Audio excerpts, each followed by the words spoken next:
और मेरे साथ मेरे सहयोगी साहिल इस वक्त आपके सामने है और आप देख रहे हैं विधानसभा चुनाव 2024 की ये महाकवरेज सुबह 7 बजे से लेकर कंटिन्यू हम आपको दिखा रहे हैं और शाम तक हम आपको ये महाकवरेज दिखाएंगे। 7 बजे मतदान की प्रक्रिया शुरू हुई है और 1 बजे तक लगभग 40% के आसपास जम्मू कश्मीर के अंदर इस दूसरे चरण में वोटिंग हो चुकी है और इसमें सबसे ज्यादा वोटिंग रियासी जिले में हुई है और सबसे कम वोटिंग श्रीनगर में रिकॉर्ड की गई है। लगभग 1 बजे तक 3 बजे तक अभी डेटा सामने नहीं आए हैं, लेकिन कई सारे ऐसे प्रत्याशी हैं जो अपने अपने किस्मत आज उस दूसरे चरण में आजमा रहे हैं, जिसमें सबसे बड़े चेहरे के रूप में पूर्व मुख्यमंत्री उमर अब्दुल्ला है और बीजेपी के जो प्रधान है जम्मू कश्मीर के वो भी इस वक्त मैदान में है, यानी नौशेरा से वो चुनाव लड़ रहे हैं। उन्होंने भी अपने किस्मत दांव पर आज लगाए हैं। अब देखना होगा कि लोगों का रुझान, ये जो हवा है ये किस तरफ रुख लेती है और इस हवा के सामने, इस हवा के झोंके में कौन टिकेगा और कौन उड़ेगा, ये सबसे बड़ा सवाल है। जम्मू कश्मीर में दूसरे चरण का मतदान सुबह से शुरू हुआ है और अभी जारी है। कड़ी सुरक्षा के बीच ये मतदान हो रहा है और सुरक्षा व्यवस्था चाक चौबंद, पुंछ समेत कई जगहों पर बम्पर वोटिंग हो रही है। रियासी जिले में सबसे ज्यादा वोटिंग 1 बजे तक रिकॉर्ड की गई है और मतदान को लेकर मतदाताओं में भारी उत्साह नजर आ रहा है। बिल्कुल, जम्मू कश्मीर में दूसरे चरण का मतदान जारी है और लगातार लोग बाहर निकलकर अपना वोट करने के लिए निकल रहे हैं और बड़ी तादाद में वोटिंग भी हुई है और साफ तौर पर चीफ इलेक्शन कमिश्नर ने भी ये कहा कि ज्यादा तादाद में लोग बाहर निकलकर आए और अपने मत का उपयोग करें और पारदर्शिता के तरीके से जितना मतदान चल रहा है तो वो बेहतर है और ऐसा ही रहेगा। और उन सबके बीच में दोपहर 1 बजे तक का अगर आंकड़ा बताया जाए तो 37% मतदान हुआ है। श्रीनगर में सबसे कम मतदान हुआ है, 17.95% मतदान, पुंछ में 50% के साथ टॉप पर रहा है। और मतदान की प्रक्रिया तो चल रही है पर सबके बीच में आपको बताएं कि श्रीनगर में वोटिंग कम हुई है, पर हालांकि अब भारी तादाद में लोग बाहर निकल के आ रहे हैं, वोटिंग कर रहे हैं और शाम तक ये आंकड़ा बढ़ने की पूरी उम्मीद लगाई जा रही है। आपको बताते हैं कि 1 बजे तक गांधरबल में 39.29%, बडगाम में 39.43%, पुंछ में 49.94% और राजौरी में 46.93% और 17.95% श्रीनगर में वोटिंग देखने को मिली है। बडगाम जिले में 31.68%, बेरवा में 40.95%, चरूरा में 36.65%, चरारा शरीफ में 44.26% और खान साहिब में 45.44% मतदान हुआ है। बिल्कुल, देखिए 1 बजे तक जो मतदान हुआ है वो आपकी स्क्रीन पर रियासी में 50.25% मतदान हुआ है और हम आपको साफ कर दें, पुंछ में सबसे ज्यादा नहीं बल्कि रियासी में सबसे ज्यादा मतदान 3 बजे तक, माफ कीजिए 1 बजे तक रिकॉर्ड किया है, यानी 50.25 के आसपास हुआ है और पुंछ में 49.24 के आसपास मतदान अभी तक रिकॉर्ड किया गया। बुद्धल में 47.36, श्री माता वैष्णो देवी 49.47, गुलाबगढ़ में 53.94% मतदान हुआ है और नौशेरा में 47.36% मतदान हुआ है। लेकिन अगर जिले वाइज बात करें, जिले के हिसाब से बात करें तो बडगाम में 39.43, इधर कालाकोट सुंदरबनी में 46.08, राजौरी में 47.36% मतदान रिकॉर्ड किया गया है 1 बजे तक, 47.58%, थन्ना मंडी में, मेंढर में 46.96 और पुंछ हवेली में 51.57% मतदान रिकॉर्ड किए गए हैं। जिले के हिसाब से बात करें तो बडगाम 39.43, वहीं जम्मू कश्मीर विधानसभा चुनाव 2024 का जो दूसरा चरण है बंपर मतदान हो रहा है, जिसमें 26 सीटें और 6 जिले शामिल हैं। जम्मू की 11 सीटें और 15 सीटें कश्मीर की हैं। पुरुष 233 और महिलाएं 6 इसमें सहभागिता कर रही हैं, यानी जो प्रत्याशी हैं कुल प्रत्याशी 239 हैं। इसमें करोड़पति 131 हैं और क्रिमिनल केस जिन पर लगा हुआ है 49 इनका आंकड़ा है। बिल्कुल, हरियाणा विधानसभा चुनाव में कुल वोटर्स 25,78,000 है, 25,78,000 वोटर हैं। पुरुष इसमें 13,13,000 और महिला 12,65,000 हैं। बिल्कुल देखिए, और 26 सीटें दूसरे चरण में कंगन, गांधरबल, हजरतबल, खानयार, हब्बा कदल इसमें शामिल है, लाल चौक, चन्नापुरा, जदीबल, ईदगाह, सेंट्रल, शाल्टिंग और बडगाम, बीरवा, ये तमाम विधानसभा सीटें हैं जहां पर सुबह से मतदान हो रहे हैं। 6 जिलों की 26 सीटों पर आज 239 प्रत्याशियों ने अपनी किस्मत को आजमाने का काम किया है। लेकिन कौन, किसके नाम पर मोहर लगेगी, कौन विधायक बनेगा और किसके सबसे ज्यादा नंबर्स आएंगे और उस नंबर्स के आधार पर जम्मू कश्मीर का नया बादशाह 10 सालों के बाद कौन आएगा, कौन सरकार बनाएगा, ये 8 अक्टूबर को साफ होगा। हॉट सीट जिस पर सबकी नजरें हैं, देश नहीं बल्कि दुनिया की नजरें इस पर बनी हुई हैं। गांधरबल विधानसभा सीट, उमर अब्दुल्ला नेशनल कॉन्फ्रेंस से उपाध्यक्ष भी हैं और साथ ही साथ पूर्व मुख्यमंत्री भी हैं। उनके सामने बशीर अहमद शाह पीडीपी से और शेख इशफाक जब्बार हैं जेकेयूएम से। उनका मुकाबला है बड़गाम में विधानसभा सीट पे बात करें तो एनसी से उमर अब्दुल्ला और साथ ही साथ उनके सामने पीडीपी से आगा सैयद मुंतजिर मेहदी हैं, जहां पर एक बहुत बड़ी चुनौती उमर अब्दुल्ला के सामने खड़ी है। बिल्कुल हॉट सीट नौशहरा विधानसभा seat, Ravinder Raina versus Surinder Choudhary NC से और वर्सेस एडवोकेट हक नवाज चौधरी पीडीपी से। कड़ा मुकाबला, कांटे की टक्कर वहां पर देखने को मिल रही है। और खासतौर पर आपको बात बताएं कि रविंद्र रैना बीजेपी से, सुरेंद्र चौधरी एनसी से, एडवोकेट हक नवाज चौधरी पीडीपी से। बिल्कुल देखिए, ये तीन जो बड़े चेहरे हैं इनका आपसी मुकाबला है। हालांकि जीत तो एक ही को मिलेगी। फिलहाल हॉट सीट बुद्धल की बात करें तो बुद्धल में चौधरी जुल्फिकार अली बीजेपी की तरफ से candidate, Javed Iqbal Chaudhary National Conference की तरफ से प्रत्याशी और गुफ्तार अहमद चौधरी पीडीपी की तरफ से उन्हें उतारा गया है, जो एक युवा भी हैं और सोशल मीडिया इन्फ्लुएंसर भी हैं, जिन पर पीडीपी ने अपना दाव आजमाया है बुद्धल विधानसभा सीट को लेकर। और इसमें ये तीन प्रत्याशी आमने सामने होंगे। इसमें बीजेपी, नेशनल कॉन्फ्रेंस और पीडीपी के साथ सीधा मुकाबला बुद्धल विधानसभा सीट पर। इसी तरह से हॉट सीट श्री माता वैष्णो देवी विधानसभा सीट की बात करें, जहां पर बलदेव राज शर्मा बीजेपी की तरफ से चुनाव लड़ रहे हैं, भूपेंद्र सिंह जामवाल इंडियन नेशनल कांग्रेस और साथ ही साथ जुगल किशोर निर्दलीय उम्मीदवार जो पहले कांग्रेस में थे, लेकिन अब इस बार श्री माता वैष्णो देवी विधानसभा सीट से जुगल किशोर जो हैं वो निर्दलीय के रूप में चुनाव लड़ रहे हैं। और ये तीनों के बीच का ये मुकाबला श्री माता वैष्णो देवी सीट पर देखा जा सकता है। तो ये तमाम हॉट सीटें हैं जिन पर सबकी नजरें हैं। देखिए, लाल चौक विधानसभा सीट, श्रीनगर के अंदर ये लाल चौक विधानसभा सीट है, जिसमें अशरफ मीर जेकेएपी से, जो है बीर पीडीपी से और एहसान परदेसी जेकेएनसी से। और ये तीनों के बीच ये मुकाबला है लाल चौक विधानसभा सीट पर। हालांकि अभी तक श्रीनगर में सबसे कम मतदान दर्ज हुआ है, लेकिन देखना होगा कि जब 6 बजे तक की वोटिंग होगी उस समय क्या आंकड़ा आएगा। हॉट सीट चदूरा विधानसभा सीट की बात करें, अली मोहम्मद जेकेएपी से और उनके सामने होंगे Yasin Bhatt people democratic party से, जिनके बीच सीधा सीधा मुकाबला माना जा रहा है। मुकाबले तो हैं, लेकिन जीत सिर्फ और सिर्फ एक प्रत्याशी को हाथ लगेगी। वो कौन होगा ये भी आने वाले दिनों में साफ हो जाएगा। बिल्कुल 2014 में दूसरे चरण के नतीजे 20 से बढ़कर 26 सीटें, national conference 8, international Congress 2, PDP 7, BJP 3। तो चलिए अब आपको जरा बताते हैं इस वक्त दोपहर 1 बजे तक कितना मतदान हुआ है। श्रीनगर में सबसे कम 17.95% वोट डाले गए हैं। पुंछ में 50% के साथ टॉप पर है। तो आपको बताना चाहेंगे इस वक्त रियासी में सबसे ज्यादा मतदान हुआ है और कड़ी सुरक्षा के बीच ये पूरे जम्मू कश्मीर के अंदर मतदान हो रहा है, क्योंकि सुरक्षा भी एक बहुत बड़ा मुद्दा रहता है। और विधानसभा चुनाव को सकुशल कैसे संपन्न कराना है, सुरक्षा कैसे यहां पर मुहैया करनी है, वो काफी लंबे समय से चल रहा था। लेकिन आज फिलहाल लगातार वोटिंग हो रही है और इसका जीता जागता उदाहरण हमने पहले चरण में देखा था। जब 18 सितंबर को पहले चरण के मतदान हुए तो लगभग 61% के आसपास जम्मू कश्मीर के अंदर मतदान दर्ज हुए थे। 24 सीटों पर वोटिंग हुई थी। आज दूसरा चरण है, 26 सीटों पर मतदान हो रहा है और युवाओं से लेकर बुजुर्गों तक मतदान देने के लिए पहुंच रहे हैं। पूर्व मुख्यमंत्री महबूबा मुफ्ती ने क्या कुछ कहा है, सुन।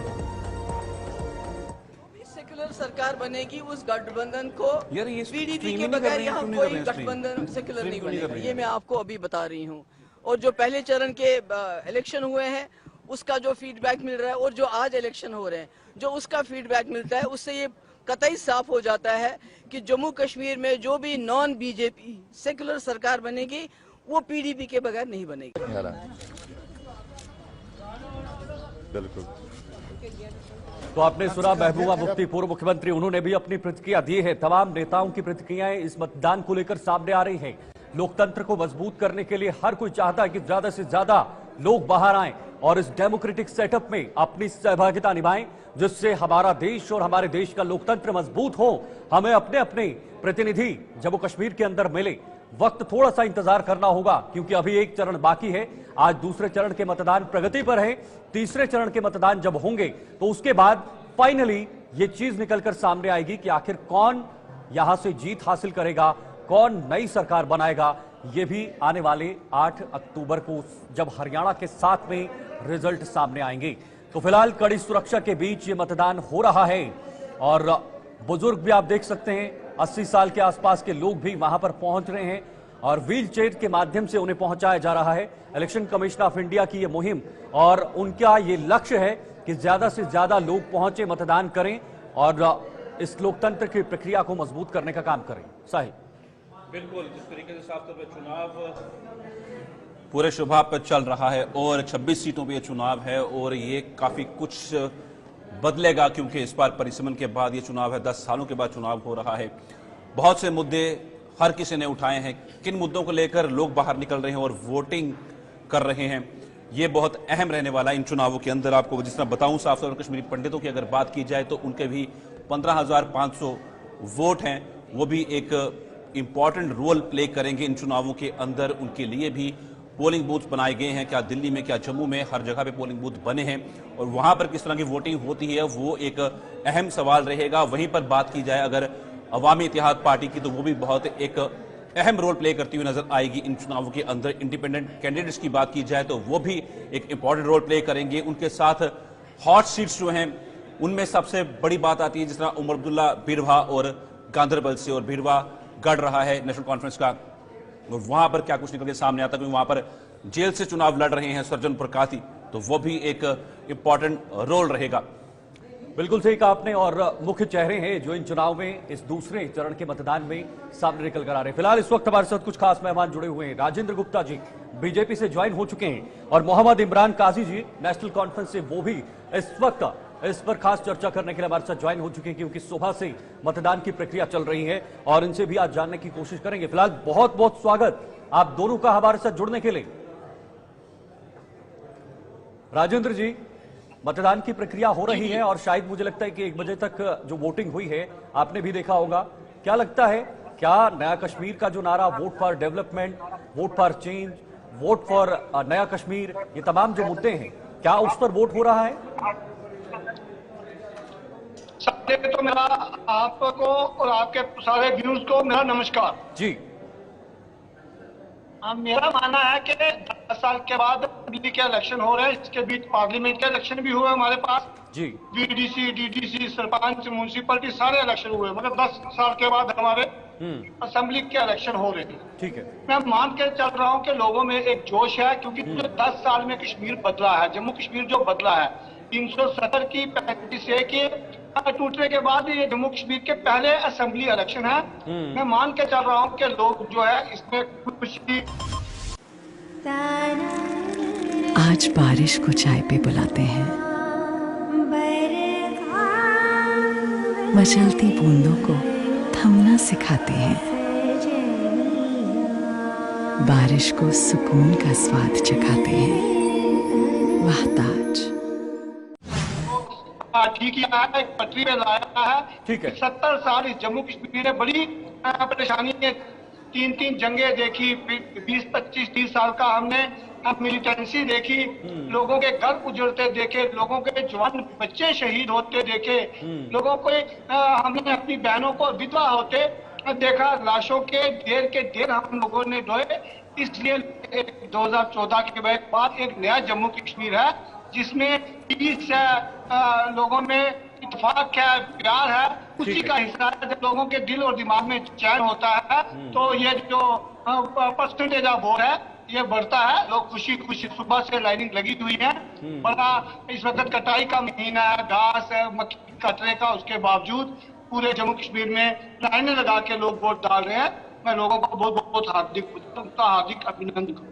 ठीक है, ओके। नेशनल कॉन्फ्रेंस से मोहम्मद इमरान काजी जी भी हमारे साथ बने हुए हैं। इमरान जी, कैसे देखते हैं सुबह से लेकर अभी तक जो प्रक्रियाएं हुई हैं मतदान की, और आप कश्मीर में हैं तो क्या लगता है वहां पर क्या स्थिति है ग्राउंड पर, कैसे आप इन पूरे चुनाव को देख रहे हैं? और खास तौर पर उमर अब्दुल्ला जो आपके मुखिया हैं, उपाध्यक्ष हैं पार्टी के, और कमान उन पर है, पूर्व मुख्यमंत्री भी रह चुके हैं, कमान संभाले हैं जम्मू कश्मीर की, लेकिन लोकसभा में उनकी हार, विधानसभा में उनका डर साफ दिख रहा है। 2 विधानसभा से चुनाव लड़ रहे हैं, हालांकि आपका अपना मामला है, लेकिन 2 विधानसभा सीटों पर चुनाव लड़ना और उतनी ही मुश्किल चुनौती उनके सामने खड़ी है दोनों सीटों पर। किस तरह से आप इसका आकलन कर पा रहे हैं? देखिए, सबसे पहले तो जैसे आपने फर्स्ट फेज में वोटर टर्नआउट देखा और आज भी आप सेकंड फेज में वोटर टर्नआउट देख रहे हैं। एक बहुत बड़ा वोटर टर्नआउट हो रहा है। इसका मुबारकबाद के हकदार पूरे जम्मू कश्मीर के लोग हैं। और दूसरा ये जतलाता है आज कि कैसे लोग पिछले 5 साल से अब एक पब्लिक रिप्रेजेंटेटिव के बगैर एक जो जूझ रहे थे, जो उनके मसले मसाइल हल नहीं हो रहे थे, वो आज लोग वोट डालकर बाहर निकलकर ये जता रहे हैं कि पब्लिक रिप्रेजेंटेटिव कितना जरूरी है लोगों के लिए। जहां पिछले 5 साल से एक एलजी पूरे जम्मू कश्मीर को देख रहे हैं, ब्यूरोक्रेसी के हाथ में सारी रियासत को दिया गया है।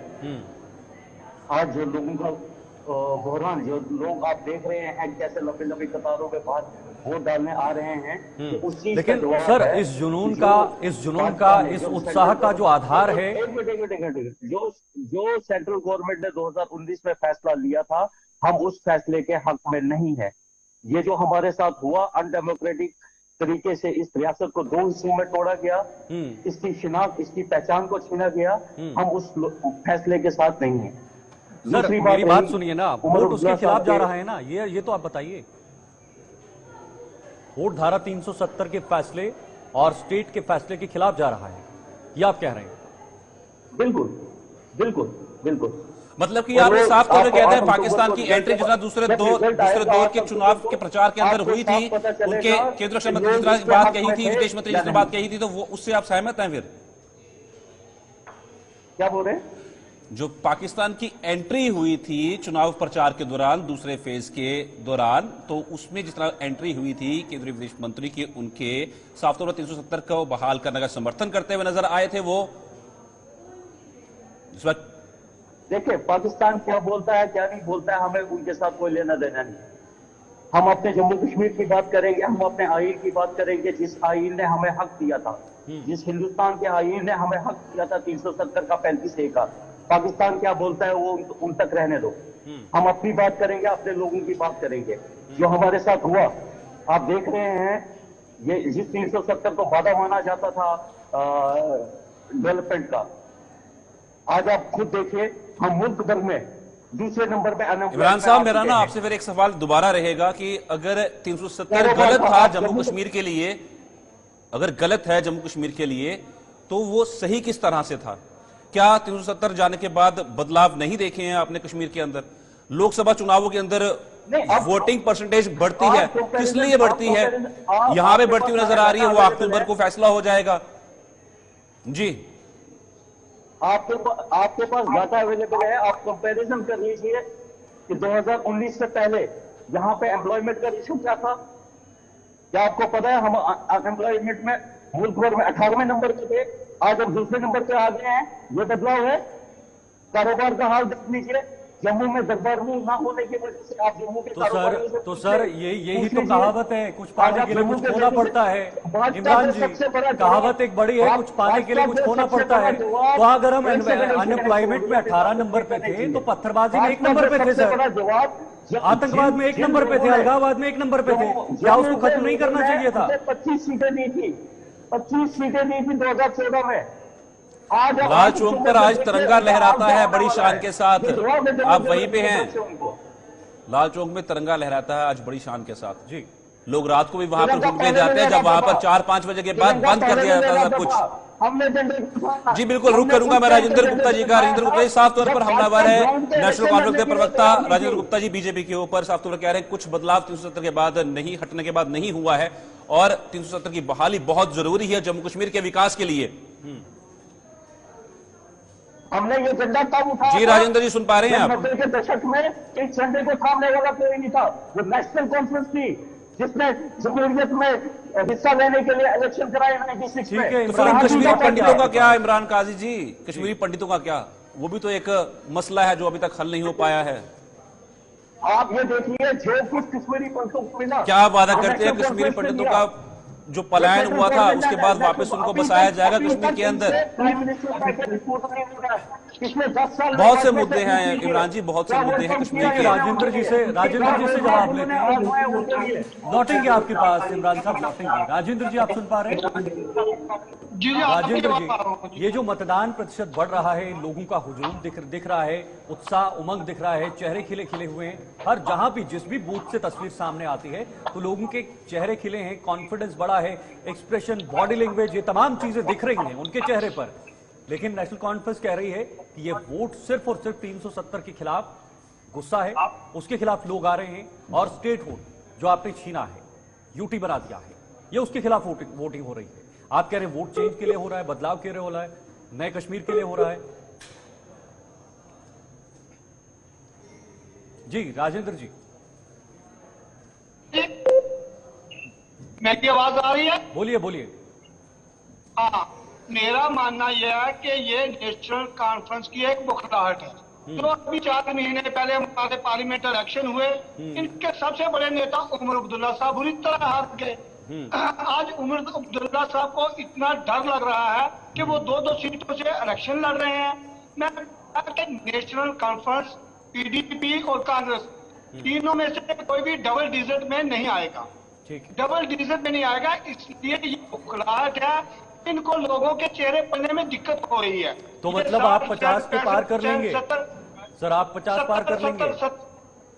मेरी एक बात, ये जो 60% 70% की पोलिंग है, ये लोगों का नेशनल कॉन्फ्रेंस, पीडीपी और कांग्रेस को जवाब है, जिन्होंने 70 साल इनका साथ किया, इनकी लाशों पे, इनको हाथों में बम, गोलियां, बंदूकें देके इन पे राजनीति की और अपनी रोटियां सेकी। मैं कहता हूं कि नेशनल कॉन्फ्रेंस का चला गया, 53 का नेशनल कॉन्फ्रेंस का मुद्दा आज रायशुमारी का कहां चला गया? आज नेशनल कॉन्फ्रेंस नए मुद्दे निकाल कर आई है कि हम 370 की वापसी लाएंगे। अब भैया जी 300 वापसी लाना आपके हाथ में है कहाँ? बिल्कुल राजेंद्र गुप्ता जी, साफ तौर पर ये बातें कह दी गई हैं केंद्रीय गृह मंत्री। क्या आप सुन पा रहे हैं राजेंद्र गुप्ता जी? राजेंद्र गुप्ता, साफ तौर पर केंद्रीय गृह मंत्री ने भी कहा है कि 370 अब इतिहास बन चुका है और वो इतिहास के पन्नों में दब गया है, अब वो वापस कभी नहीं आ सकता। ये एक अलग मुद्दा है, पर इन 10 सालों के बीच में क्या लगता है आपको, कश्मीरी पंडित मुद्दा जो है वो मुद्दा नहीं है? क्या उनकी घर वापसी हो पाई है? सब आज कह रहे हैं, मैं कह रहा हूँ कश्मीरी पंडितों का मुद्दा सबसे बड़ा मुद्दा है जम्मू कश्मीर के लिए। मैं ऐसा नहीं कहूंगा। मैं ठीक है, आपका संपर्क कट रहा है, दोबारा से हमारी टीम आपको जोड़ने की कोशिश करेंगे। फिलहाल नेटवर्क इशू आ रहा है। साहिल, थोड़ा सा रोकना चाहेंगे राजेंद्र जी। मुझे लगता है कि नेशनल कॉन्फ्रेंस के इमरान काजी बैठे हुए हैं। इमरान जी आप सुन रहे हैं? जी बिल्कुल। जी इमरान जी, आज मुझे लगता है कि आपने भी वो स्टेटमेंट उमर अब्दुल्ला की सुनी होगी कुछ देर पहले जो आई थी, और एक रैली भी आज राहुल गांधी की जम्मू में थी। उसके बावजूद भी उमर अब्दुल्ला ने कहा है कि राहुल गांधी ने वो नहीं किया जो करना चाहिए था चुनाव के अंदर, जमीन पे नहीं उतरे, जम्मू क्षेत्र को नजदीक से नहीं देखा, करीब से नहीं देखा, गहराई से नहीं देखा। तो क्या मान लें हम, ये क्या, इसका संकेत क्या है, इस बयान का संकेत क्या है? सबसे पहले जो हमारे भाजपा के प्रवक्ता अभी बोल रहे थे, उनको मैं 2 चीजों का जवाब जरूर देना चाहता हूँ। इन्होंने उमर साहब की बात की कि 2 जगह से इलेक्शन कंटेस्ट किया। जब प्राइम मिनिस्टर नरेंद्र मोदी 2 जगह से इलेक्शन कंटेस्ट करते हैं तो उसके बारे में ये थोड़ा सा बताएंगे कि वो भी डरे हुए थे क्या? दूसरी चीज, 370 अगर इतिहास है, इसी 370 के लिए सुप्रीम कोर्ट ने 2 बार 370 के हक में फैसला दिया है इससे पहले। आज अगर इसके हक में फैसला नहीं आया तो इसका मतलब ये नहीं है कि हम इस लड़ाई को छोड़ देंगे। यह हमारी पहचान है, यह हमारी इज्जत है, यह हमारी शिनाख्त थी। इन्होंने हमारी रियासत को भी तोड़ा। जो रियासत एक टाइम पे कंट्री होती थी उसको इन्होंने यूटी बनाया। ये इतिहास में पहली बार हुआ होगा। हमने यूटी को स्टेट बनते हुए देखा, कभी स्टेट को यूटी में बनते हुए नहीं देखा। और इन्होंने पर्टिकुलरली जम्मू कश्मीर में जम्मू के लोगों से वादा किया था कि हम आपको अलग रियासत देंगे। कहाँ आज इन्होंने मैनिफेस्टो अपना जारी किया है, उस मैनिफेस्टो में उनको बोलना चाहिए था कि हम संसद में गृह मंत्री अमित शाह ने साफ कर दिया है, तो हमें थोड़ा इंतजार करना होगा क्योंकि संसद में कहा है। लोकतंत्र का संसद मंदिर ने जिसे कहा कहा है, जाता है। हम भी तो ये तो उनका कहना, वो तो जो स्टेटमेंट देते तो हैं फिर इंतजार करिए ना सर, फिर 370, 370, आप डेवलपमेंट की बात कीजिए, विकास की बात कितना टाइम कीजिए, है? युवाओं की कितना बेरोजगारी टाइम? की बात कीजिए ना कितना टाइम सर। आप आप वापस 1962 से आप सत्ता में हैं सर, जम्मू कश्मीर के अंदर, तो आप बताइए अगर आप बेरोजगारी लोगों- उन दिनों आप रही है लोगों को clear- तो वो आज भी चरम पर है। आप मान रहे हैं ना कि बेरोजगारी पिछले 10 सालों से दूर नहीं हुई है, मतलब पहले थी। मेरी बात सुनिए जी। अगर आप हमें होम मिनिस्टर ऑफ इंडिया क्यों नहीं क्लियर करते हैं, ये कौन सी बात हुई बहुत जल्द? ये जल्द का वर्ड सुन के 5 साल तो हो चुके हैं। सर जल्द कब आने वाला है? लोकतंत्र के क्या मंदिर पर हम विश्वास नागरिक नहीं है? तो, आपको क्या पार्लियामेंट हम में विश्वास हिंदुस्तान नहीं के है? नागरिक नहीं है? क्या हमें हक नहीं है? तो सर बात युवाओं की कीजिए, बात कश्मीरी पंडितों की कीजिए, बात विकास की कीजिए, बिल्कुल। बात शिक्षा की कीजिए, मैं आता बात हूं, मैं स्वास्थ्य आता की हूं इस कीजिए, पे। जो आम मैं मुद्दे आता हैं, हूं जो इस पे। बेसिक फैसिलिटीज हैं। आज भी पुंछ राजौरी के कुछ ऐसे मैं आता इलाके हूं हैं इस पे। जहां पर सड़कें नहीं है, सड़कें हैं तो खराब हैं। तो आप भी तो काफी लंबे समय से सत्ता में रहे हैं, अगर आपने किया होता तो आज वैसे नहीं होता। बुनियादी चीजों के लिए नहीं लोग जाते ना। देखिए 2019 से पहले या आप उससे पहले की बात ले लीजिए, यहाँ पे बेसिक मुद्दा बिजली और पानी का इस वक्त है। ये मुद्दे इससे पहले आपने जम्मू कश्मीर में कभी नहीं सुने होंगे। यहाँ पे बेरोजगारी का आपने कभी मुद्दा नहीं सुना होगा। आपने इससे पहले यहाँ पे एजुकेशन में एक खस्ता हालत आपने नहीं सुनी होगी।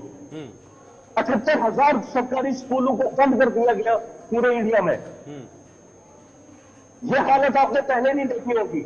हमारे यहाँ पे हजारों स्कूल बंद हुए, सरकारी स्कूल, यह आपने पहले नहीं देखे होंगे। यहाँ पे अब आप कश्मीरी पंडितों पे आ जाइए, जो हमारे कश्मीरी पंडित भाई हैं, उनके पास आज भी देखिए, जो उनके पास जमीनों का हक वापस लेने का या जिसके तहत वो अपनी जमीन की रक्षा और जमीन बेच सकते हैं, वो कानून 1997 में नेशनल कॉन्फ्रेंस ने उनको दिया, वो हक। गोल्डी मसाले के 100 ग्राम के स्पेशल पैक्स में फ्रेशनेस लॉक है। ऐसे गोल्डी मसाले जहां जाएं रिश्ते बनाएं। सर मुझे बताइए, देश के किसी और राज्य में धारा 370 है? बताइए ना, देश के किसी दूसरे पड़ोसी राज्य पंजाब में धारा 370 लगी है सर? 10 साल में एक सिंगल चीज पहले ये बताइए ना, पंजाब में धारा 370 लगी है तो क्या आप में जमीन ले रहे हैं पंजाब के अंदर? बताइए, इतना बताइए। धारा 370 लगी है पंजाब के अंदर? क्या है? पंजाब में धारा 370 है तो हम जमीन लेने जा रहे हैं हापुड़ में? आप कैसे कह रहे हैं कि जमीन सुरक्षित नहीं है, हमारी ये चीजें सुरक्षित नहीं है सर? 370 हटने के बाद जम्मू कश्मीर की आवाम को उसके हकूक जो है वो मिले हैं, इस बात को आप मानिए। और सिर्फ 370 एक मुद्दा नहीं है जिसमें चुनाव ये लड़े जा रही हैं। बहुत से ऐसे मुद्दे हैं जिन पे जनता वोट करने के लिए बाहर निकली है। सिर्फ एक 370 मुद्दा नहीं है। मुंशियात को लेकर आपका क्या कहना है? अक्सर तस्करी की वहां से खबरें निकल के सामने आती हैं, हजारों लोग हर साल जान गंवाते हैं। क्या इसके बारे में कभी सोचा गया? क्या कुछ कदम उठाए गए? क्या आपके मैनिफेस्टो में इसका जिक्र भी है कहीं पे? देखिए जी, आज जम्मू कश्मीर के लोग, हम ग्राउंड लेवल पे हैं। आज जम्मू कश्मीर, इन्होंने भला सही कहा कि खाली 370 मुद्दा नहीं है। आज मुद्दा यहाँ पे रोजगार का है, आज मुद्दा यहाँ पे कारोबार का है, आज यहाँ पे मुद्दा बेसिक फैसिलिटीज का है। आप सोचिए पिछले 5 साल से हम कितना पीछे जा चुके हैं कि आज हम बिजली और पानी बिल दे रहे हैं, हम राशन बिल दे रहे हैं। ठीक है, ओके। राजेंद्र जी आपसे जवाब लेना चाहेंगे इस बात का भी और उस बात का भी। कश्मीरी पंडित, क्या वो एक मुद्दा नहीं है? क्या वो अहम बात नहीं है? क्या 10 सालों में क्या कुछ किया गया कि वो अपनी घर वापसी कर गए और कितने कामयाब हुई है?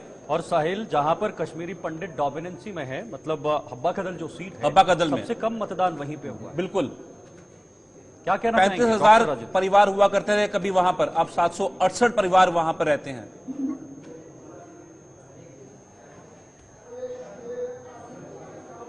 जी, इनसे एक सवाल और कर लीजिए। जिस नया कश्मीर को ये बनाने निकले थे, उस नए कश्मीर, एक छोटी सी रियासत है जम्मू कश्मीर, 90 सीटों की, इनके पास 90 कंटेस्टेंट कैंडिडेट नहीं है। इमरान जी की ये आवाज सवाल दे भी दीजिए पूछिए ना। भाजपा से। जी बोलिए बोलिए।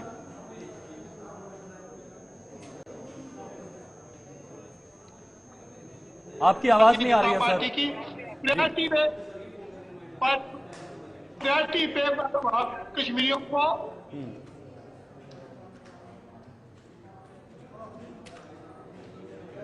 लगता है नेटवर्क नहीं है, नेटवर्क कट रहा है बार बार। राजेंद्र जी का नेटवर्क जी।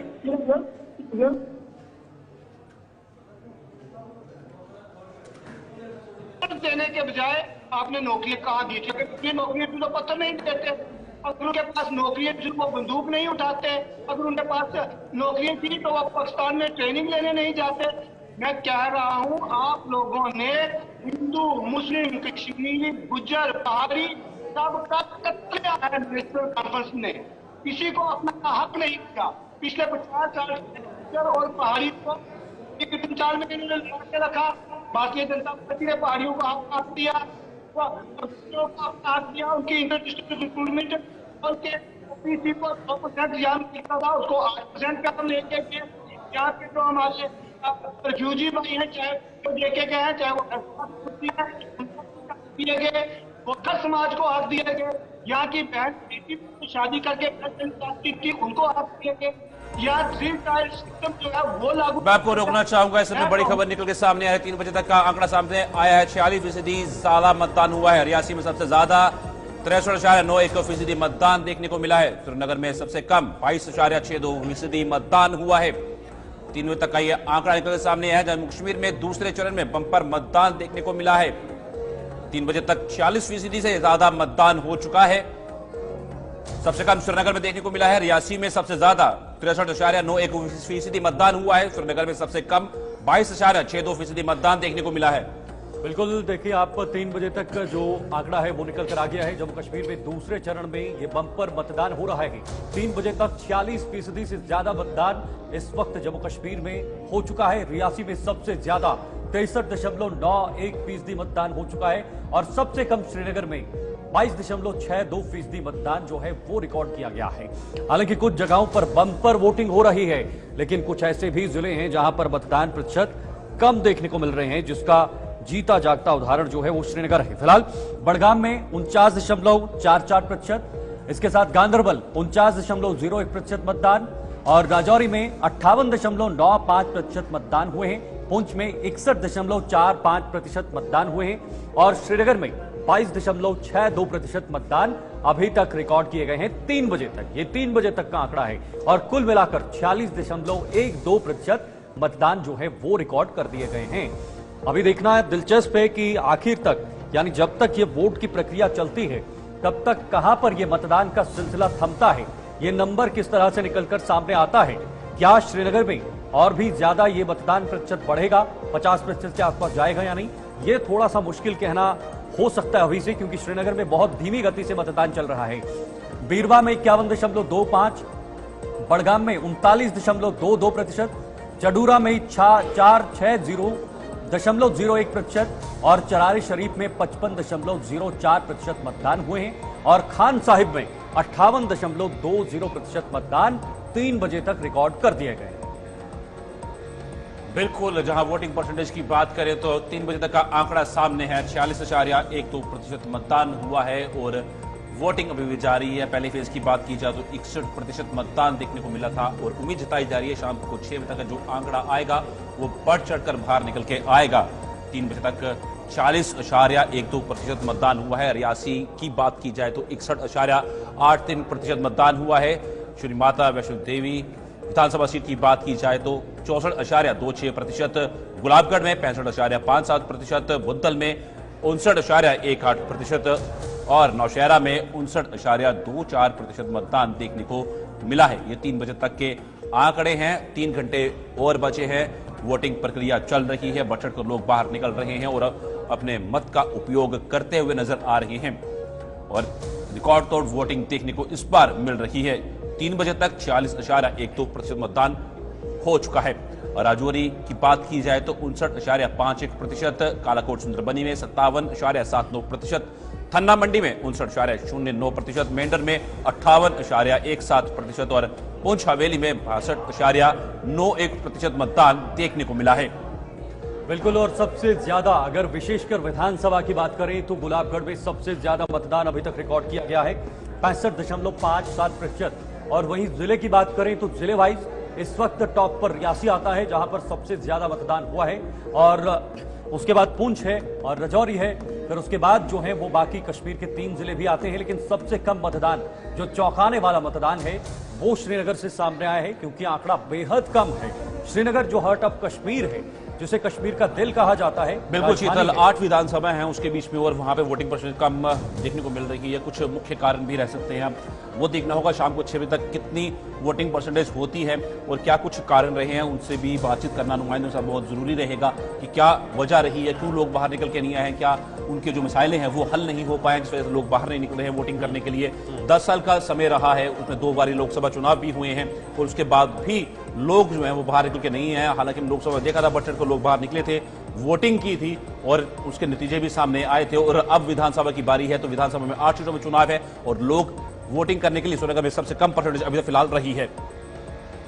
बिल्कुल, इस वक्त हमारे साथ जानकारी देने के लिए पुंछ से सनी शर्मा जुड़ चुके हैं। मैं जरा सीधे पुंछ का रुख करना चाहूंगा, क्योंकि पुंछ में भी बम्पर मतदान हो रहे हैं और रियासी के बाद दूसरे नंबर पर पुंछ का नंबर आता है। सनी, पुंछ में बम्पर मतदान हो रहे हैं और अभी भी कुछ समय बाकी है, अंततः कितने मतदान जा सकता है, कहां तक यह आंकड़ा पहुंच सकता है, और अभी जो लोग बाहर आ रहे हैं उनसे जब आप बातचीत कर रहे हैं तो क्या कुछ आप पा रहे हैं उन लोगों से, क्या उनके मुद्दे हैं, किन मुद्दों पर वो मतदान कर रहे हैं?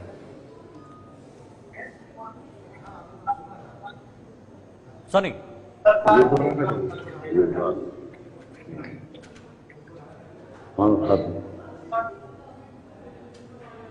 सनी आप आवाज सुन पा रहे हैं?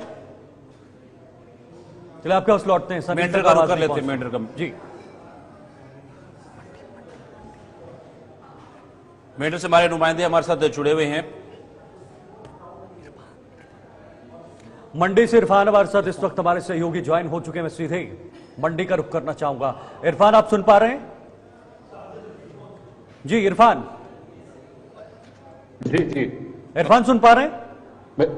इरफान बताइएगा अभी क्या माहौल है वहां पर, मतदान अच्छा हो रहा है? जी देखिए शीतल, में इस वक्त तहसील मंडी के सरहदी इलाका Sawjian higher secondary model higher secondary school में मौजूद हूं, और यहां पर सुबह से जो है वो भारी तादाद में जो वोटर्स हैं वो पोलिंग स्टेशन का रुख कर रहे हैं, और लोगों में जो है वो उत्साह और खुशी जो है वो देखी जा रही है। लोगों में खुशी का माहौल है, क्योंकि करीब 10 साल के बाद जो है बड़ा इलेक्शन असेंबली जो है हो रहा है, और इसमें जो है लोग बढ़ चढ़ का हिस्सा ले रहे हैं और बम्पर वोटिंग जो है इस इलाका में हो रही है। आपको बताते चले कि ये सरहदी इलाका है, और इस सरहदी इलाका में लोगों ने जो है वो काफी सारी जो मुश्किलात उनके जहन में है, जिसको जहन में रखते हुए लोग जो है पोलिंग स्टेशन की तरफ रुख कर रहे हैं, और लोग जो है वो इसमें हिस्सा ले रहे हैं और अपना वोट जो है वो कास्ट कर रहे हैं। हमारे साथ यहाँ पर लोग भी है कुछ मौजूद हैं, इनसे भी बात करने की कोशिश करेंगे कि क्या ये सरहदी इलाका जो कि एक सरहद के करीब वाला इलाका है, इन लोगों के क्या कुछ मसाइल हैं जिसको देखते हुए आज ये भारी तादाद में जो है पोलिंग स्टेशन का रुख कर रहे हैं और वोट देने के लिए यहाँ पर पहुंच रहे हैं। अपना नाम बताएं, और आज यहाँ पर आप जो है वोट कास्ट करने के लिए पहुंचे थे, क्या कुछ मुद्दे हैं आपके, इस वाले से बताइए। मेरा नाम सर मोहम्मद असलम शेख, सावजियां पंचायत ए। पहले तो मैं आप मीडिया का शुक्रिया अदा करता हूँ, आप यहाँ आए। आज जो ये 10 साल के बाद ये वोटिंग का यहाँ सिस्टम बना, इलेक्शन जो 10 साल के बाद आए, इससे हमारी उम्मीदें ये हैं कि यहाँ ये दूर दराज इलाका है सावजियां, इसमें जैसे कि रोडों की बड़ी खस्ता हालत है, और जो बिजली का निज़ाम जो है वो दरम बरम है। बिजली के जो बिल जो पहले 110 या 105 बिजली का बिल आता था, आज वही बिल हमारे ऊपर जो है थोपा गया है 550 का। और आप देखें गैस की कीमतें आज 10 साल पहले कितनी होती थी, 450 का सिलेंडर होता था, वही सिलेंडर हम पे आज यहाँ थोपा 1200-1100 उसकी कीमत गई। आप देखो डिपो पे हमें जो है चीनी मिलती थी, मिट्टी का तेल मिलता था, और हमें स्केल के अलावा भी हमें राशन यहाँ मिलता था, वो चीजें ग्राउंड पे इस 10 साल में नहीं दिखी गई। इसलिए हमने आप बताएं जो जिस तरीके से इन्होंने बताया है कि राशन जो है और उसके साथ साथ गैस और महंगाई जो है, बेरोजगारी, ये तमाम तर चीजें जो है जहन में रखकर वोट कर रहे हैं। आपको क्या लगता है कि असेंबली इंतखाबात के बाद जो आप नुमाइंदा चुन के लाएंगे, क्या ये सारे तमाम तर मसाइल जो है वो हल होना मुमकिन हो सकता है? हम यही चाहते हैं कि हम बॉर्डर एरिया के रहने वाले हैं, हम 24 घंटे बॉर्डर पे खड़े होते हैं, हमारे बच्चे पोट रहे हैं, हमारे बेरोजगारी है। हम यही चाहते हैं हमारे जो आएगा मिनिस्टर साहब, आगे हमारे चीफ मिनिस्टर जो बनेगा एमएलए, तो वो भी हमारी बात आगे चीफ मिनिस्टर के साथ बात तो करेगा ना। हमारे बच्चे बेरोजगार हैं, बीए हेड करके, एमए करके, डिग्री करके, इधर हमारे बच्चे बॉम्बे में अब वॉचमैनी और मजदूरी करने जाते हैं, शिमला में जाते हैं, पंजाब में जाते हैं। तो इस टाइम हमारे 250 बच्चे सब्जियां ए बी के 250 बच्चे तो बॉम्बे में मजदूरी कर रहे हैं, वो बेरोजगारी है, जवान बच्चे। आपको क्या लगता है ये तमाम तर मसाइल जो इन्होंने बताए हैं क्या हल हो पाएंगे, मुमकिन है ये सारी चीजें? हाँ, सबसे पहले मैं आपका शुक्रिया अदा करता हूँ मीडिया का, हमारी बात जो हर वक्त आप आगे पहुंचाते हैं। आज ये अगर देखें तो इलेक्शन ये 10 साल के बाद हुआ, लोगों में बहुत खुशी और बहुत बलवला है इनके अंदर। आज हम बेरोजगारी की बात करो, महंगाई जो है फिर से भी टपक गई है। इसके लिए जो भी हमारा कोई नुमाइंदा बनेगा, मेरी उससे गुजारिश हो कि हमारी बात असेंबली तक पहुंचेगी, वहाँ बेरोजगारी जो है दूर हो जाएगी। और यहाँ इससे पहले बिजली की बिल की बात करूं, 110 रुपए आता था, आज वो 520 रुपए बिल आता महीने का। ये तो हमारे साथ नुमाइंदे नहीं थे, 10 सालों से हमारे लोगों की जो है चक्की पीसी गई है। बाकी मेरी आज हमने आपका बोर्ड का भी इस्तेमाल किया, लोगों में खुशी का माहौल है इसके अंदर कि ये बोर्ड जो पड़ा है, हमारा जो नुमाइंदा बनेगा हम उससे बात करेंगे। हम रोडों के मसले हैं, जैसे इसके पहले तो बता दिया, रोड का मसला है, बिजली का मसला है। इससे पहले हमें हर चीज मिलता था, राशन मिलता था और तेल मिलता था, चीनी मिलती थी, वो तो सब बंद हो चुकी है। बहुत बहुत शुक्रिया। जिस तरीके से शीतल आपने देखा कि लोगों में जो है उत्साह, इस वक्त खुशी का माहौल जो है वो देखा जा रहा है। लोग जो है वो तमाम तर मसाइल जो इन इलाकों में इस वक्त दरपेश हैं, जिन मुश्किलात से जो है लोग दो चार हो रहे हैं, उन तमाम तर मसाइल को लेकर। ठीक है, फिलहाल इरफान आप बने रहिएगा हमारे साथ, क्योंकि सनी भी इस वक्त पुंछ से हमारे साथ ज्वाइन हो चुके हैं ज्यादा जानकारी के लिए। सनी, पुंछ में क्या कुछ नजर आ रहा है जमीन पर? और क्योंकि वोटिंग लगातार बढ़ रही है, रियासी के बाद पुंछ सबसे बड़ा जिला है जहां पर वोटिंग हो रही है। जी बिल्कुल, आपको बता दें रिकॉर्ड तोड़ वोटिंग जो है में हुई है। और आपको बता दें पिछले 10 सालों में जिस तरह से लोग ये चाहते थे कि जम्मू कश्मीर के अंदर चुनाव हो, अब देख रहे हैं कि लोग लगातार पोलिंग बूथ पर पहुंच रहे हैं और अपना वोट जो है वो कास्ट कर रहे हैं। सनी देखिए, अभी तक इरफान बात कर रहे थे वोटर्स से, आम लोगों से, उनके छोटे छोटे मुद्दे जो छोटे लेवल पर होते हैं। कोट करूंगा मैं, महंगाई, ये तो बहुत बड़ा मुद्दा है, बेरोजगारी का। केरोसिन ऑयल, जिन्होंने अभी कहा कि केरोसिन ऑयल नहीं मिलता है, ये छोटी छोटी चीजें हैं। शुगर नहीं मिलता है, चीनी नहीं मिल पाती है प्रॉपर तरीके से, पहले 10 साल पहले मिलता था। क्या मुद्दे हैं वहां के लोगों के? अक्सर हैं कि जब भी चुनाव आते हैं तो इस तरह के मुद्दे जो हैं वो सामने आते हैं। पर अगर हम इस समय बात करें, जब हमने बहुत से लोगों से आज हमें बात की है, ज्यादातर युवाओं से हमने जब बात की है, तो युवाओं का एक ही कहना है कि हमने इस बार जो अपना वोट है वो डेवलपमेंट को लेकर दिया है, बेरोजगारी को लेकर दिया है। क्योंकि लगातार अगर हम बात करें तो पिछले 10 सालों से कोई भी जॉब नहीं है युवाओं के पास। वहीं अगर हम बात करें तो बहुत से युवा जो है यहाँ हमारे पुंछ से जो है। ठीक है सनी, बहुत बहुत शुक्रिया। इरफान, आपका भी बहुत बहुत शुक्रिया हमारे साथ जुड़ने के लिए और तमाम जानकारी साझा करने के लिए, लाइव भी वहां से दिखाने के लिए। और खासतौर पर वहां के जो वोटर्स हैं, लोग हैं जो मतदान करने आ रहे हैं, उनसे भी इन्होंने बातचीत की है। और लगातार इस वक्त जम्मू कश्मीर के अंदर वोटिंग का सिलसिला सुबह से जारी है और ये सिलसिला इसी तरह से चलता आ रहा है। अब शाम तक, ये 6 बजे तक जब वोटिंग होगी, तो ये सिलसिला कहां की तरफ जाएगा ये देखना होगा। तो चलिए आपको सीधे इस वक्त लिए चलते हैं हरियाणा, जहां पर अरविंद केजरीवाल लाइव